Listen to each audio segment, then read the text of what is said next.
Hello and welcome to Storytime with Pap-Pap.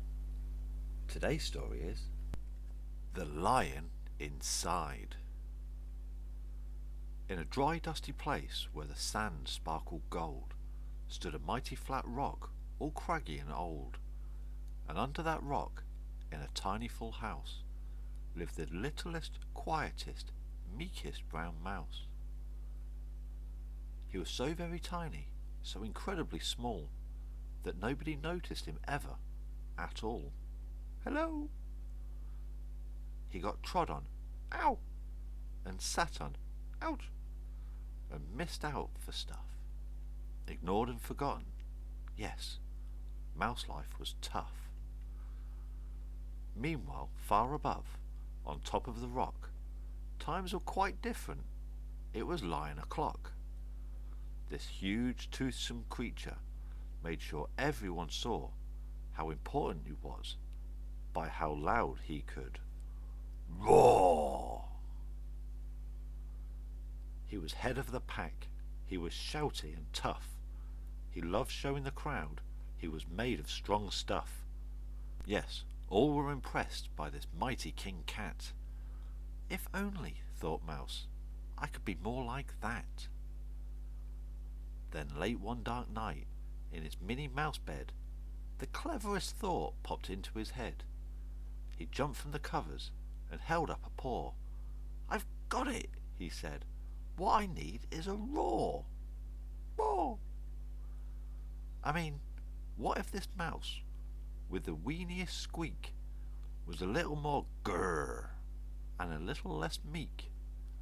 Well, he'd still be the smallest of fuzzy brown mice, but he'd make friends and join in, and life would be nice. Yes, thought the mouse, I must find out how. I will learn how to roar, and I will learn it now. But, oh my gosh, there was only one beast who could teach him this thing, but might make him a feast. It was time to be strong, take a chance. After all, forever was such a long time to feel small. So he made himself brave, and he thought like a winner.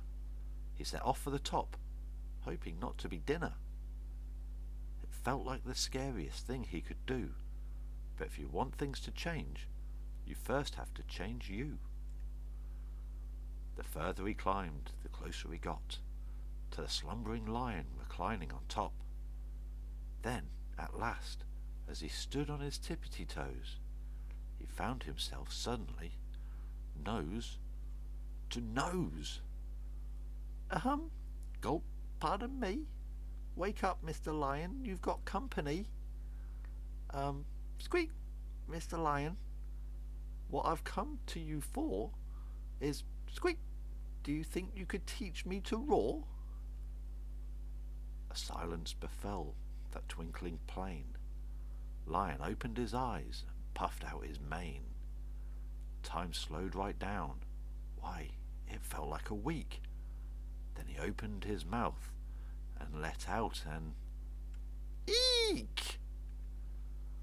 The lion was shaking, his paws all a fumble.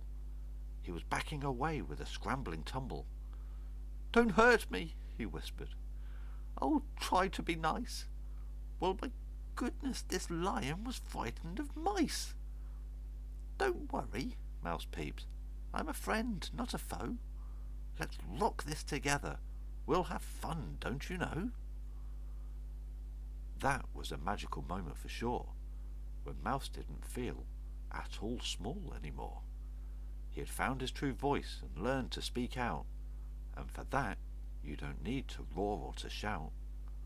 And from that day and always, the two were a pair. They both liked that rock better, now that rock was to share. The mouse, while still little, felt big in his head, and Lion, he still roared, but with laughter instead. Yes, that day both learned that no matter your size, we all have a mouse and a lion inside. The end. That's all from Storytime with Pap-Pap. I'll see you again tomorrow. Goodbye.